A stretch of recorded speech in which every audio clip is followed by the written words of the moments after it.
Look, we want to keep the country moving forward. We've achieved a lot as a country the last 9 years. Here in the West Midlands, it's been transformed with 300,000 jobs created, 90,000 new businesses, and investment in the region, like we're seeing here today in Dudley in the enterprise zone with this fantastic new college that will be opening. I want to see these kinds of investments continue, and the way we do that is to have a Conservative government that's going to keep the economy strong and a focus on these priorities. If it's not the Conservatives, the only alternative is Jeremy Corbyn with Nicola Sturgeon, where we would then have two chaotic referendums. The vote to leave by the British people would not be honoured by Labour, and the economy would crash. I think it's a very clear choice in this election. And around here, there's been a lot of concern recently about threats to the green belt. What can you promise people if the Conservatives win, if Boris Johnson becomes Prime Minister, and if Mike wins in this area?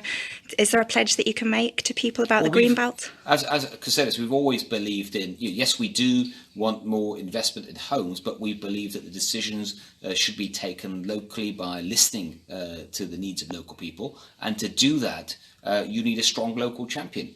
And that means that although decisions are taken by local councils, you want an MP that's going to be engaged with local people, and you cannot get a more hard-working MP than Mike Wood. I mean, I've been working with him as a minister now for a number of years, and he is the champion of the Black Country, the champion of Dudley. And look at what's been achieved in recent years. This enterprise zone, this investment would not be happening. The metro extension would not be happening. And these are just two examples without the engagement of Mike Wood. And if people want to keep it that way, they need to re-elect him as well. And does the party have a pledge on the green belt at this stage? Well, our pledge is to make sure that we are always listening to local people.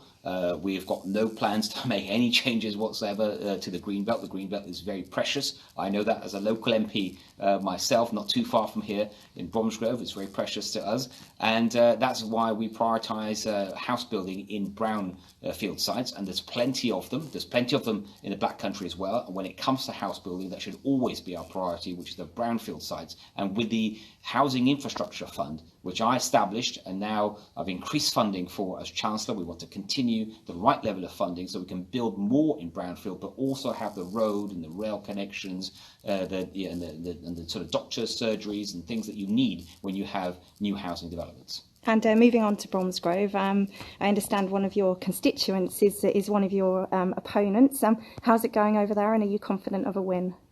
Well, so far so good. We had a very lively hustings the other day, which is always good to have to present that choice to local people. And although I've been the MP since 2010, I don't take anything for granted, and I'm going to be out there fighting for every single vote. And do you think it's important that candidates turn up to their local hustings?